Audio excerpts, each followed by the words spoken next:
The text message arrived at 6:47 a.m. on a Tuesday, jolting me awake in my penthouse apartment overlooking the harbor. I read it twice before the words fully registered. Emma, don't come to Grandpa's funeral tomorrow. This is family only. We know you're busy with your little job anyway. Mom. I stared at the screen for a long moment, then typed back simply, I understand. Setting my phone aside, I walked to the floor-to-ceiling windows and looked out at the city I'd helped reshape over the past decade. The morning sun cast long shadows between the buildings, several of which bore the discreet logo of Sterling Development Group, my company. In the distance I could see the construction cranes working on the new medical center that would bear Grandpa's name, though my family would never know that. My phone buzzed with another message from my assistant Marcus. Mrs. Sterling, the board meeting is confirmed for 9 a.m. Also, Riverside Memorial called about the final arrangements for your grandfather's service. I typed back, handle the board meeting. I need to make a call. Grandpa had passed 3 days ago at Willowbrook Care Center, the most expensive private facility in the state. For the past 3 years I'd been covering his monthly costs of $18,000, plus all his medical expenses, medications and the round-the-clock private nurses he'd needed after his stroke. The family thought Medicare was handling everything. They had no idea that I'd been the one ensuring he had the best possible care, the finest room gourmet meals prepared by a chef, and access to experimental treatments that had given us almost 2 extra years together. I dialed the number for Riverside Memorial, the funeral home where I'd already arranged everything. Mrs. Sterling, came the familiar voice of Richard Blackwood, the funeral director. I'm so sorry for your loss. Your grandfather was a remarkable man. Thank you, Richard. I need to ask about the arrangements. Has my family contacted you yet? There was a pause. Yes, ma'am. Your mother called yesterday afternoon. She seemed surprised by some of the details. What did she say? Well, she asked about costs, and when I explained that everything had been prearranged and paid for by Sterling Holdings, she became quite agitated. She insisted there must be some mistake, that no one in the family had those kinds of resources. I closed my eyes. Of course they'd assumed it was a charity case or some kind of error. What did you tell her? I simply confirmed that all arrangements had been made according to your specifications. The viewing tonight, the service tomorrow at St. Michael's Cathedral, the reception at the Harbor Club afterward. She asked me to scale everything back to something more appropriate for their budget. My jaw tightened. And what did you say? I explained that the services were fully paid for and couldn't be changed without authorization from the account holder. She demanded to know who that was, but I told her I couldn't release that information without proper documentation. Good. Stick to that policy. Mrs. Sterling, there's something else. Your mother mentioned that you wouldn't be attending. She said it was family only. The irony wasn't lost on me. The granddaughter who'd spent countless hours at Grandpa's bedside, who'd held his hand during his final moments, who'd listened to his stories and preserved his war medals and photographs, I wasn't considered family enough to attend his funeral. I'm aware of their position, I said carefully. Ma'am, if I may, your grandfather spoke about you constantly.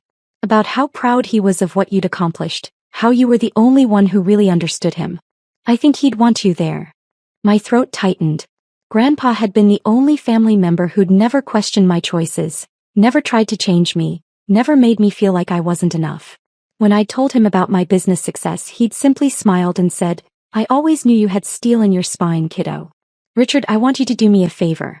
When my family arrives for the viewing tonight, don't mention my involvement unless they ask directly. Let them think it's an administrative oversight or something. Of course, Mrs. Sterling. Though I have to warn you, when they see the service you've arranged, they're going to have questions. I imagine they will. After hanging up, I spent the morning in back-to-back meetings, reviewing quarterly reports for my real estate empire that now included 12 major commercial developments, 43 residential properties, and a construction company that employed over 800 people. My CFO, Patricia Henley, noticed my distraction. Emma, everything all right? You seem off today. My grandfather's funeral is tomorrow. Oh, I'm so sorry. Do you need to reschedule anything? I hesitated. Actually, I won't be attending. Patricia's eyebrows shot up. What? Why not? Family politics. She stared at me for a moment, then gathered her papers. You know what? Reschedule everything anyway. Take the time you need. Patricia, it's fine. Emma, You've worked every day for the past 5 years except when you had pneumonia, and even then you were answering emails from the hospital. Take the damn day. That evening I found myself driving slowly past St. Michael's Cathedral, where warm lights spilled from the windows. Cars filled the parking lot more than I'd expected. Grandpa had touched many lives during his 87 years. I parked across the street and sat in my Tesla watching people I recognized file in and out of the building. Neighbors from his old street, members of his veterans group, former co-workers from the factory where he'd worked for 40 years. My phone rang. Richard Blackwood. Mrs. Sterling, I thought you should know. Your family just left the viewing. How did it go? Well, your mother spent most of the time asking everyone if they knew who'd paid for the arrangements. She seemed particularly upset about the flowers. I smiled despite myself. I'd ordered white lilies and red roses, Grandpa's favorites, arranged in a display that probably cost more than most people's monthly rent. She also asked me 3 more times about the costs. When I showed her the itemized bill, she went very quiet. How much did you show her? The total? $47,000 for everything. The viewing, the service, the cathedral rental, the reception, the burial plot, the headstone. She asked if there was payment plan available. My heart ached. $47,000 was less than I spent on a typical business lunch for investors. Mrs. Sterling? Your brother was there too. Dick, I think. He kept asking about the military honors ceremony you arranged. What did he say? He wanted to know how we'd gotten approval for the full honor guard from the naval base. I told him it required significant advance planning and connections.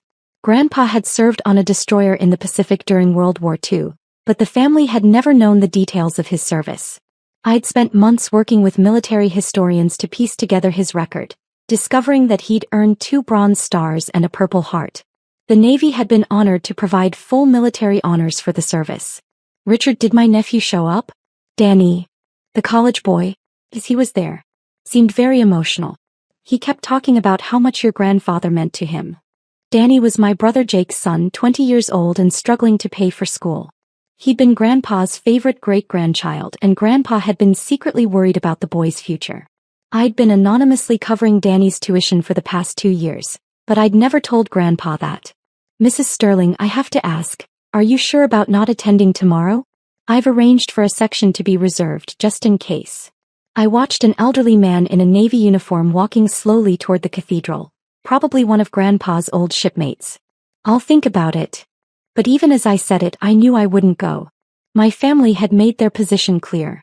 I wasn't welcome at the funeral of the man who'd been more like a father to me than my own father ever was. I drove home and spent the evening going through the photo albums Grandpa had given me last year. Pictures of him as a young sailor, his wedding to Grandma, their early years together. Photos of my dad as a child, then my uncle, then eventually me and my siblings. In one photo, Grandpa and I were sitting on his porch when I was maybe 8 years old. He was teaching me to play chess, both of us completely absorbed in the game. On the back, in his careful handwriting, Emma, my little strategist. She's going to run the world someday. I was still looking at photos when my phone rang at 11:30 p.m. Unknown number. Hello. Emma? It's Danny. My nephew's voice was thick with tears. Danny? What's wrong? I'm at the funeral home. But I couldn't sleep, so I came back to sit with Grandpa for a while. They said I could stay for a few minutes. That's okay, honey. Take all the time you need. Emma, something weird is happening. Mom and Dad keep talking about who paid for all this. They're saying it doesn't make sense, that someone must have made a mistake. I stayed quiet. The funeral director guy, he showed them some bills. Emma, the flowers alone cost more than Dad makes in a month. And they're saying someone arranged for military honors, which apparently is really expensive and hard to get. Your great-grandfather was a war hero, Danny. He deserved full honors. But who? Emma, did you know Grandpa was in the Navy? Like really in the Navy? Not just regular service. What do you mean? There's a display case here with his medals. Bronze Stars, Emma. And some kind of citation for bravery. I never knew any of this. My throat tightened. I'd spent months tracking down his military records, working with the Veterans Administration to get copies of commendations that had been lost over the decades. Grandpa never talked about the war much. Emma, can I ask you something? Of course. Are you really not coming tomorrow? As I know how much you meant to him. He talked about you all the time. Danny. He told me once that you were the only one who really saw him. Not just as an old man but as who he really was. He said you understood him in a way that even his own kids didn't. I wiped my eyes with the back of my hand. Your parents made it clear that I'm not welcome. That's bullshit, Emma. You're more family than any of us. Danny language. I'm 20 years old, I can say bullshit. And I'm right. Whatever's going on with Mom and Dad, whatever they think about your life choices, Grandpa loved you. He'd want you there. After I hung up, I sat in my living room staring out at the city lights. At 2 a.m. I made a decision. I called Richard Blackwood's emergency line. Mrs. Sterling? Is everything all right? Richard, I want to make one change to tomorrow's arrangements. Of course. What do you need? I want to add something to the reception. I want to set up a scholarship fund in Grandpa's name. Full college scholarships for military descendants who demonstrate financial need. That's a beautiful gesture. What amount were you thinking? Start with $2 million. We'll add more as needed. There was silence on the other end. Mrs. Sterling, did you say $2 million? That's correct. I want to announce it at the reception tomorrow. Let people know that Grandpa's legacy will live on through education. Ma'am, I have to ask, will you be there to make the announcement? I thought about Danny's words, about the photos scattered around my living room, about the man who'd believed in me when no one else did. Yes, I said finally. I'll be there. The next morning I chose my outfit carefully. A simple black dress, not too expensive looking, paired with the pearl necklace Grandpa had given me for my college graduation. The one he'd bought with his Social Security check because he wanted me to have something special. I arrived at the cathedral just as the service was beginning, slipping into the reserved section Richard had prepared. From where I sat I could see my family in the front row, my parents, my brother Jake and his wife, Danny, my uncle and his family. The service was beautiful. The pastor spoke about Grandpa's quiet dignity, his service to his country, his love for his family. The military honor guard performed with precision and respect, folding the flag with care that brought tears to everyone's eyes. When they handed the flag to my mother, I saw her surprise. She'd had no idea about the depth of his military service. At the reception at the Harbor Club afterward, I watched my family move through the elegant space with wide eyes. The club was one of the most exclusive venues in the city, with panoramic views of the harbor and a reputation for hosting only the most important events. I stayed in the background letting them process everything. The gourmet catering, the professional photography, the string quartet playing Grandpa's favorite songs. Everything I'd arranged to honor a man who'd lived simply but deserved to be celebrated magnificently. Danny spotted me first. He broke away from a group of Grandpa's old Navy buddies and rushed over. Emma. You came. I couldn't miss it, I said, hugging him tightly. Emma. I turned to see my mother approaching, her face a mixture of confusion and something that might have been embarrassment. Mom. I thought you weren't coming. I changed my mind. She looked around the elegant reception space, then back at me. Emma, do you know anything about all this? Before I could answer, Richard Blackwood approached with a microphone. Ladies and gentlemen, if I could have your attention, please. The room quieted as people turned toward him.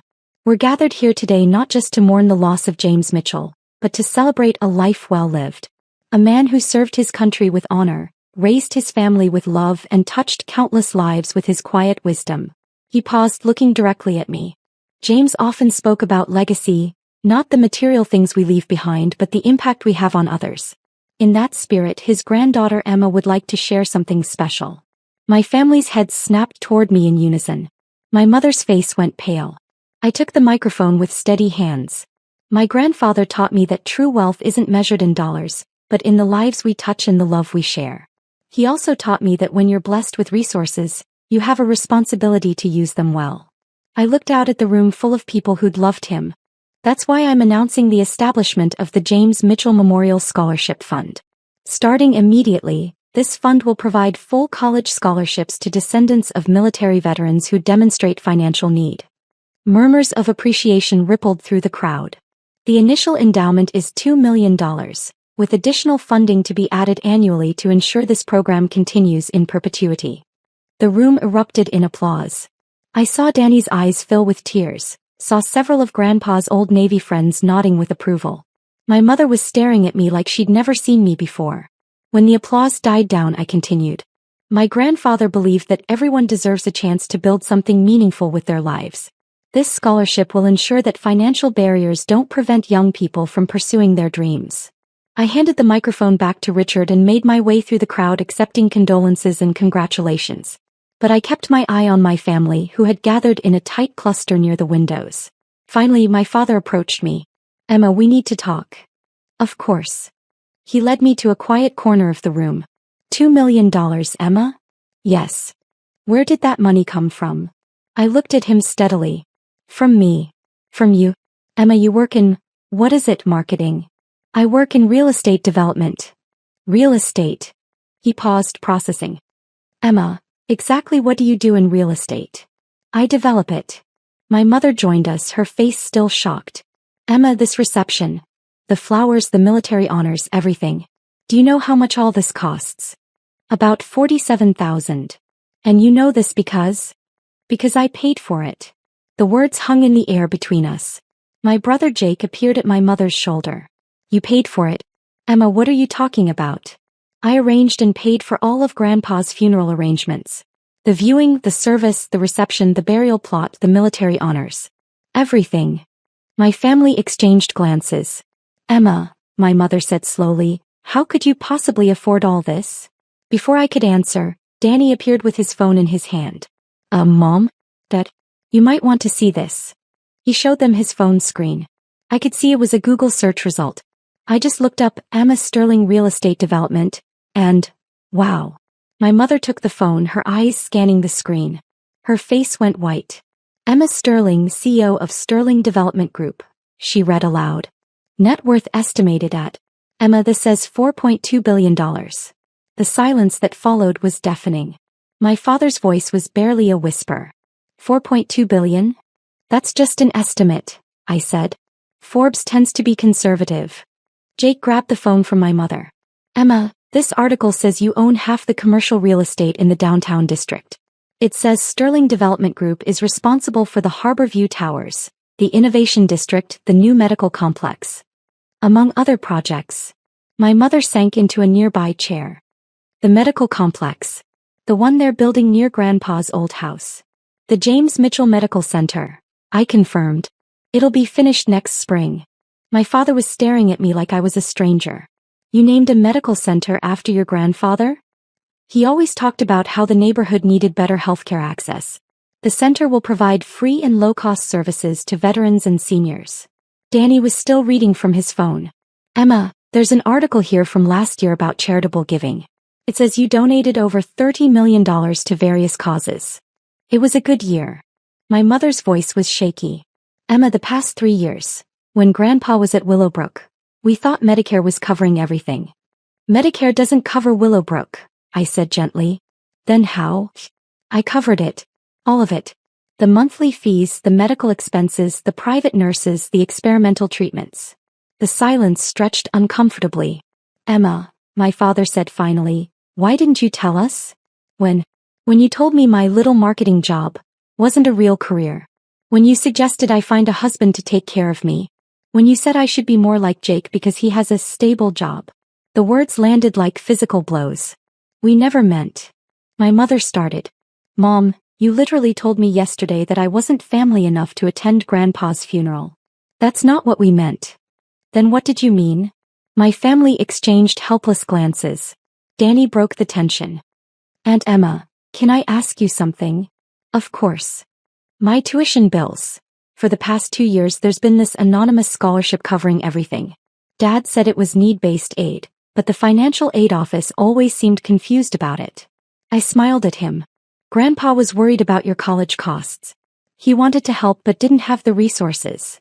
So I made sure he didn't have to worry. Danny's eyes filled with tears. You paid for my college. Your grandfather would have if he could. I was just the vehicle. My mother was crying now. Emma, all this time, we thought you were struggling. We thought you needed our help. I never asked for help. But you drive that old Honda, you live in that small apartment. I like my car. And my apartment is perfect for my needs. Jake was scrolling through more articles on Danny's phone. Emma, it says here that you started your company 10 years ago with a $50,000 loan. From Grandpa, I confirmed. He mortgaged his house to give me the seed money. My father's face crumpled. He never told us. He never told you a lot of things. Like how proud he was of what I'd built. Like how he bragged to his friends about his granddaughter who was changing the skyline of the city. Emma, my mother whispered, we're so sorry. For what? For not seeing you. For not understanding what you were doing. For treating you like. Like what? Like you weren't successful. Like you weren't accomplished. Like you weren't. Enough. She nodded, unable to speak. I looked around at my family, really looked at them. My parents who'd worked hard to build middle-class lives and couldn't fathom success beyond their experience. My brother who'd followed the traditional path and assumed it was the only valid one. My nephew who was discovering that his quiet aunt was actually one of the most powerful people in the city. I have a proposition, I said finally. Everyone leaned in. We start over. You learn who I really am and I'll try to understand why you felt the need to protect me from a life you thought was too small. My father's voice was rough with emotion. Emma, I don't know how to make this right. You don't need to make anything right. You need to decide if you want a relationship with me based on who I actually am. My mother reached for my hand. We want that. We want to know you. The real you. I squeezed her hand gently. Then let's start with this. Grandpa knew exactly who I was. He was proud of what I'd built, proud of how I'd used the foundation he gave me. He never once made me feel like I needed to be different or smaller or less than what I was. He was a wise man, my father said quietly. He was. And he loved all of us even when we disappointed him. Danny wiped his eyes. Aunt Emma? Yes. Thank you. For everything. For Grandpa's care, for my school, for this memorial fund. But mostly for being here today even when I wasn't wanted? Even when we were too stupid to know how much we needed you here.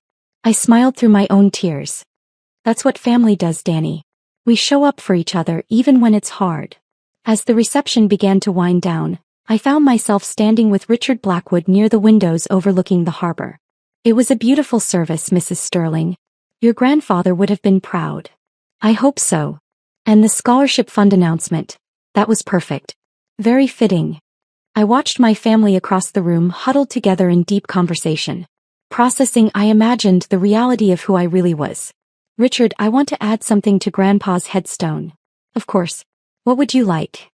Below his name and dates, I wanted to say. He saw potential where others saw problems, and believed in dreams when others saw only wishes. That's beautiful.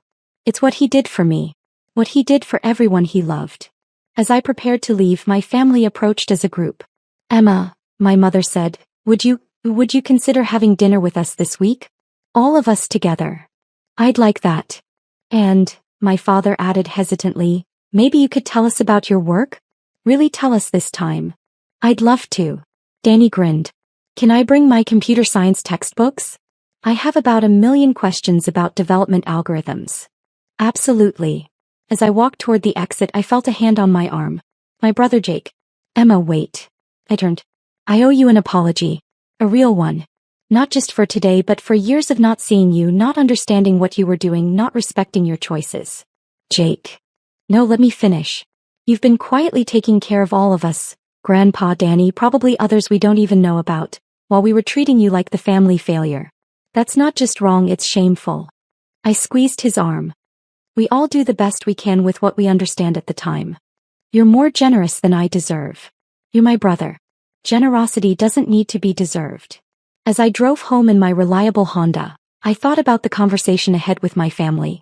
For the first time in years, they'd see me clearly, not as a disappointment or a project, but as someone who'd built something meaningful while honoring the foundation they'd given me.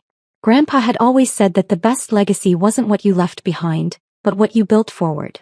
Today we'd started building something new together, a family relationship based on truth, respect, and the understanding that love doesn't require anyone to be smaller than they are.